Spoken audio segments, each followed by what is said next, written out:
upgrading your Ender 3 3D printer to make it better than it ever was.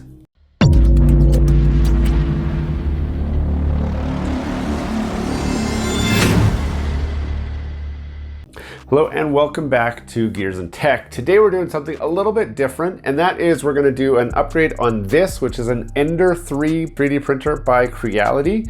It is a kind of budget 3D printer. If you're wondering if this is a good 3D printer, yes, it is very good for a lot of reasons. Number one is it is very inexpensive. Number two, it has a ton of aftermarket support. And number three, it's the printer that I have, so it's the one that I know something about. So I've used this to make a few kind of budget basic type things, but there's one thing, there's a reason I got this printer was because actually for Christmas, I asked for a He-Man sword, a 3D printed He-Man sword. And my wife said, how about I'll just get you a printer and you can make your own.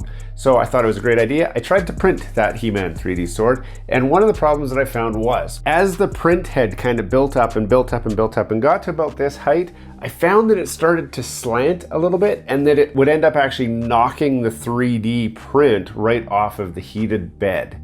And I wasn't really sure what the problem was. So I just kind of left it. I fiddled with it, but I just never quite got it. I have printed some other 3D printed things and they've worked out great as long as I kind of kept them low. So I started to look at what kind of options I had, and what I came up with was the Z screw. The Z screw is this guy right here. This is the Z, that's the Z axis. So you got the X axis, you've got the Y axis, which is the bed forward and backwards.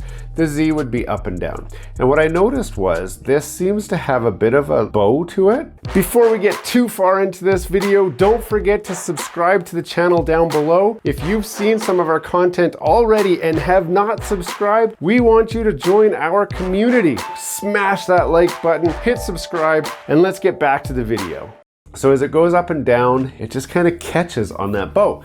So I bought this, which is a dual Z axis upgrade kit. So today we're going to install that Z axis upgrade kit. Now, the kit comes with everything that we need. So we've got some instructions. It also, I think it comes with the tools, which will be good. I thought I was gonna have to use the tools that came with the printer originally.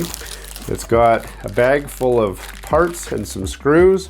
It's got a new carriage arm, which you can see I've got the one there. Now this has a brand new motor, which we'll install down there. It's got a new ribbon cable and the tools that we thought we needed. And most important thing on here is the Z-axis screw. Now the first thing I want to do is check if this screw is straight, because I told you guys that the other one didn't seem straight. So if you go like this and roll it, you see how that rolls straight, it doesn't like wobble. This is also a good way to check a pool cue. So we're going to install this. It should be a straightforward install, more or less, but I'm gonna just install it and get it all set up. And then you've seen I've got two other items here. I'm actually going to be doing a 3-part series where we're going to install some more things to make this printer really, really awesome. But the reason I was looking for this dual Z axis is because it comes with this guy here. What this is a little support that mounts up here over top of the screw like that, and it keeps it from wobbling. So this screw has the ability to wobble back and forth. You see that? And because it can move, it can create problems with your 3D prints. So I wanted something that stabilizes it. So this goes up top. There's a little bearing in here that'll go over top of that, and it just holds it in place so that it's supported at both ends, and it allows it to stay straight without a little wobble to it. And I'll show you guys the Z-axis screw that's on here when I swap this, because you're gonna be surprised.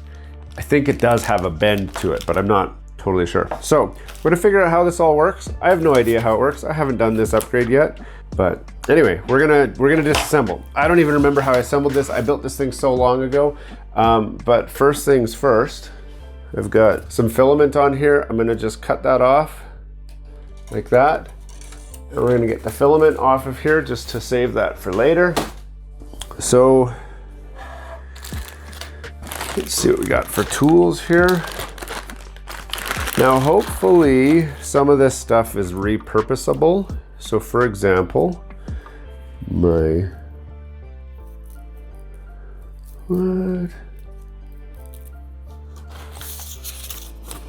Is this for, I see. I see. So this actually is not gonna help quite as well as I thought. What this is a whole nother, oh, that explains what that's for. Okay, I've been steering you guys wrong already, and I'm sorry. Those of you who know what you're looking at, you're probably yelling at me saying you're such an idiot. So I couldn't figure out why this has two of these top bearing supports, and the reason is, when it says it's a dual screw, it is. This one actually installs over here on this side, right here. It seems, according to the picture. Do I have to move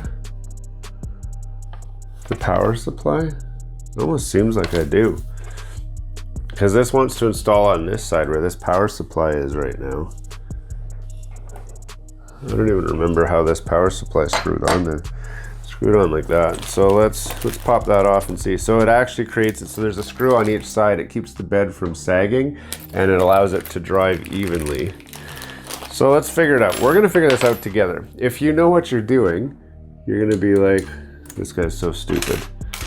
But like I said, we're gonna figure this out. There we go, that comes with the right one. I don't know where this power supply is supposed to go after I stick this thing in, but I'm assuming that it'll go here somewhere.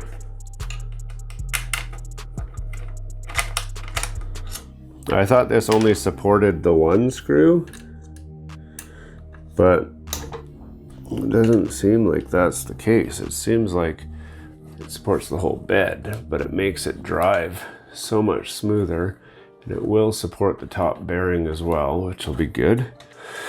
Now, I'm going to unplug this guy. This is the whole power supply. I'm gonna set that to the side, and we'll figure out where that goes later. So now what we gotta do is, this will go on here like this. So we need to pop off these screws and then reattach them.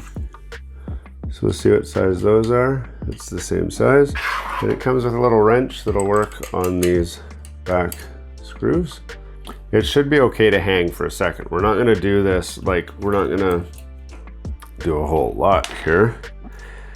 But I just gotta get all of them off so we can get that mounting plate on here. So this wheel we'll be able to leave on. Now there's gotta be some shims, and there is, luckily for us. So inside this bag is 3 aluminum shims, like that. And I might need some longer screw holes. I do. So that's probably what these are for, but these seem bigger than these. They are not, which is excellent. So before I swap that one out, I'm going to swap this one out. So we're going to take the short screw out. We're going to put the long screw in, and we're going to do long screw with existing shim. That's what we've got there. And then, no, I'm lying to you guys. I'm gonna put the screw through the hole, and then I'm gonna put the shim on, then I'm gonna put the screw on. I'm gonna make sure that doesn't fall away. And I'm gonna turn this so you guys can see what we've got here. So you can see we've got the screw went in first here, then I've got the shim, and I've got the wheel like that. Then we will put this shim like that, and then we're going to put this plate with that on like that, and then I've got one of the nuts. So that's going to be our final installed shape there. So now I can turn this around. Well, maybe I'll put it like this. I'm gonna do the exact same thing with my next long guy right here and this wheel. So I'm gonna take the short screw out. I'm gonna put the screw, I'm gonna put the shim, I'm gonna put the wheel, and you can see I'm not putting it tight. There, like that. And we're gonna put the next shim like that, and then we're gonna put that like that, just like that, and then we're gonna put this on like that. And I know you guys can't see this very well, but you got a shot here of the side, so you can see you got the bolt, the shim, the wheel, the new shim, and then the plate, and then the existing screw. Now I'm gonna do the last one, which hopefully, does that fit out of that hole? That doesn't, dang it. How am I supposed to? So then I gotta take this whole stupid bracket off to at least rotate it. Okay, well, if you got as far as I did and you had a problem, the good news is they at least put a hole in here so that after you realize you've done it wrong, you can loosen that off and then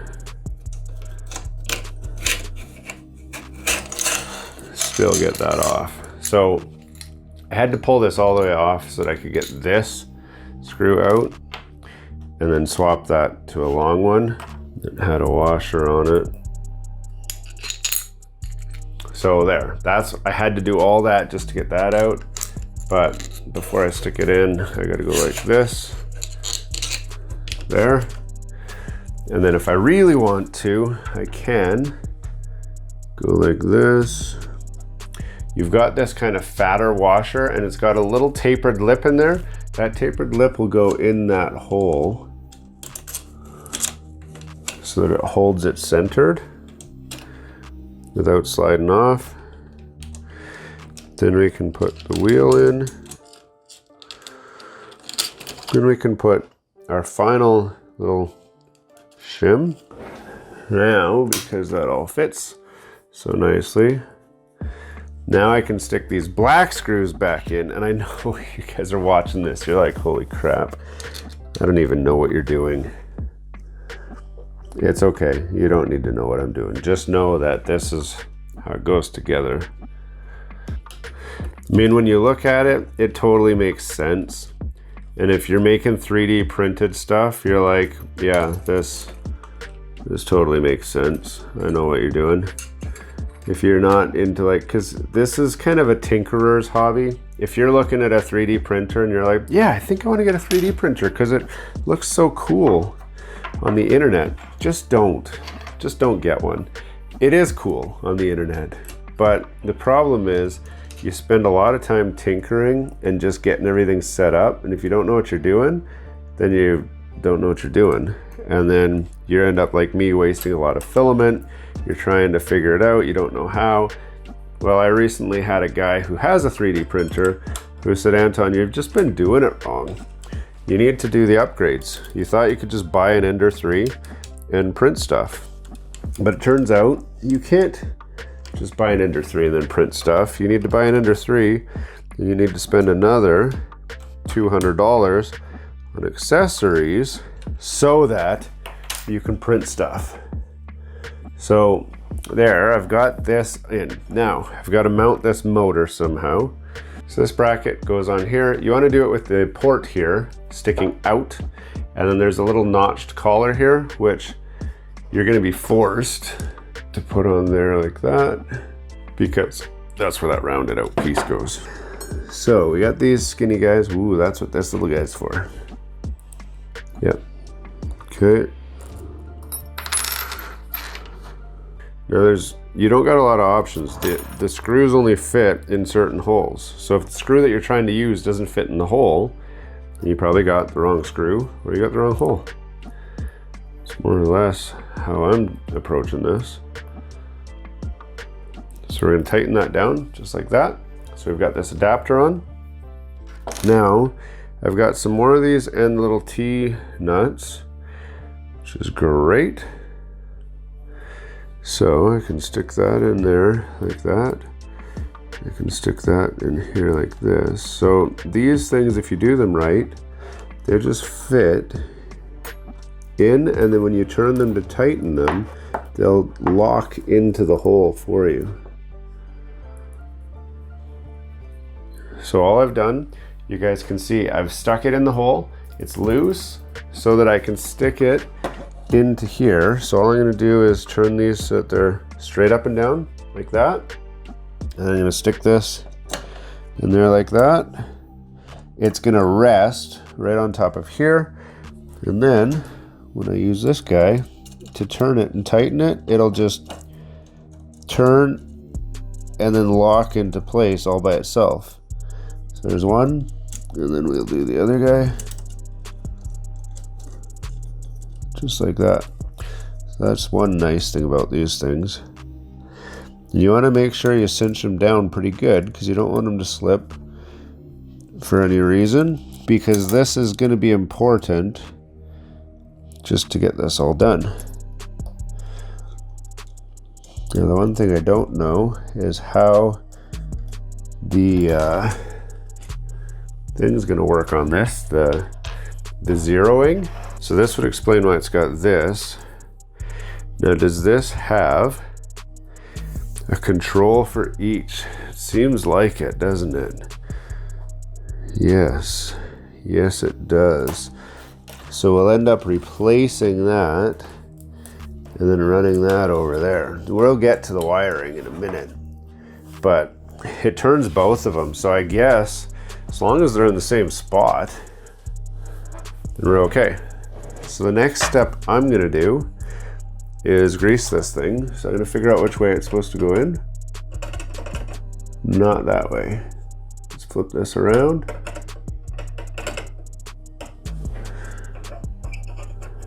There. That's how that goes in. Now I want to make this so that it's not going to bind on anything. So what I'm going to do is open up this tube of grease, and I'm going to stick it on the tip here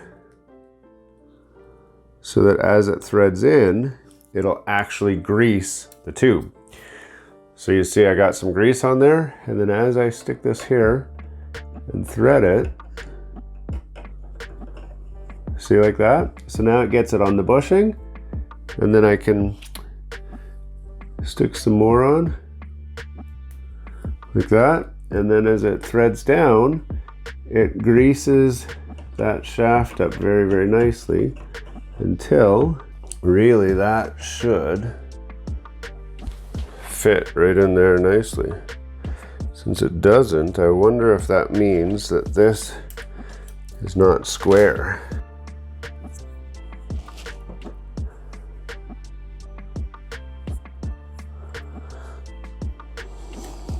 Okay, and this guy's got to adjust somehow as well. Now, ideally you want to set this so that it's as horizontal as possible, which I've now done. Then I'm going to lock this all down. So I had started locking it down before, but it didn't want to go into position. So now I can go like that, lock that down. Now I can go like this, lock this guy down. Now that's all locked, and then I just need to lock this guy down, which holds our Z screw into position, which we're going to do by turning this nut go down like that. Okay, that's all locked into position now. It's going to hold it here very well. So now it's time to do our top bracket assembly. We're going to do that by pulling these bags apart. So the first thing you got to do is put your bearing into this hole in this plastic holder like that. It just presses in with your fingers. That makes it so that it spins easy, and then our threaded rod's gonna sit on there. It's gonna hold it beautifully. Then this guy slides onto here somehow. Yes, it does. And then we just need to make sure which way we want to hold this. Okay, so that's going to go up there, and that's going to go right there. So what you're going to do, you'll notice on the bottom of this, there's a little nut-shaped hole. I don't want to hold this so these fall out. You see how those nuts fit in there? Then what we can do is stick this guy on the back side, and then stick these screws through that hole, and then it makes it so that it's self-tightening, and I'll show you that in a second because I don't want everything to fall out of here. Just like that. So I've got the skinny screws on the top, I've got the nuts on the bottom, and that allows this to then be loosened easily from the top side, like that, just a little bit, and then it will slide like this. And the reason you want it to slide like this is because once I put this on here, I want to be able to fine tune how it holds that rod. So if I turn this sideways like this, and then you see this and it's up here like this, if the rod needs to go in or out, you can see it moves. See how it's bending there?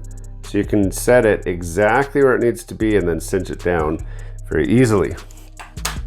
So now what I got to do is attach this. So the other screws in the kit slide right in the front here, like this. And you want to do them until they fall out the bottom, like that. You can see that. And then these guys will thread on. And then we're going to put our T-nut on there. I don't know if these are called T-nuts. I just think they should be called T-nuts. Like that. So this is ready to be assembled. You can see I've got my little T-nuts just hanging there. I've got the screws in the front. I've got this already attached, but it's still loose so that it can be slid around.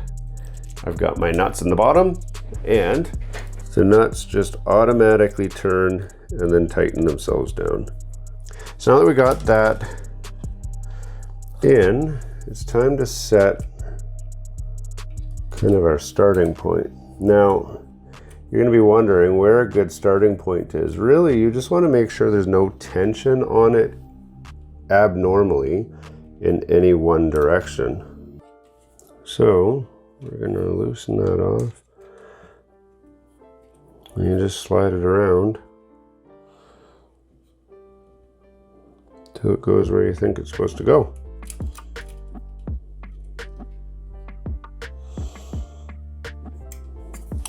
And the beauty is you can always adjust it. So if it seems to be binding at all, then you just adjust it out. Try it again. So there's one rod fully assembled.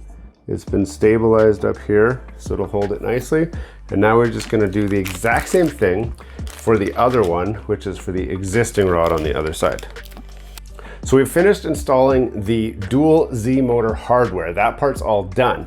Now we've got this splitter cable. What this is going to do is take the connection from your main board that normally goes to just one of the motors, and it's going to extend it to go to both motors, so that when it doesn't know if it's running two motors or one motor, this will just allow us to run two motors off of one output from the controller. So to do that, we can turn this around, and then we're going to slide the bed back. There's some screws in the front here that you need to undo, and then you can slide the bed forward, and then there's a screw in the back which will allow us to slide this cover right off of here. You do have the fan connected, so you'll want to just be careful with that. I'm going to unplug it so that it's out of the way. You can just grab onto the connector part and tug, and that gets that off.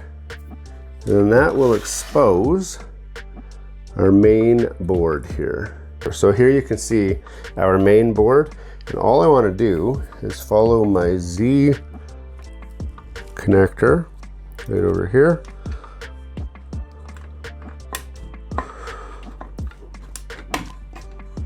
And if you did the install, you actually have little tags on your wires that say Z. So I know that I'm looking at the right one.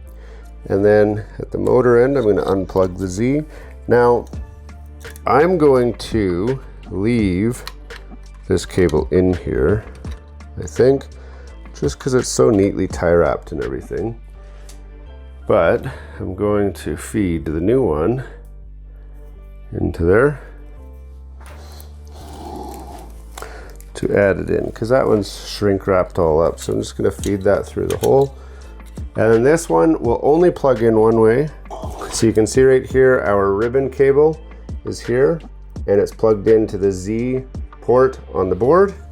Then we're going to come up here, and we've got two cables coming through. So we've got a short one and a long one. So the short one is this guy right here, and it just plugs right back in to here like this. To there.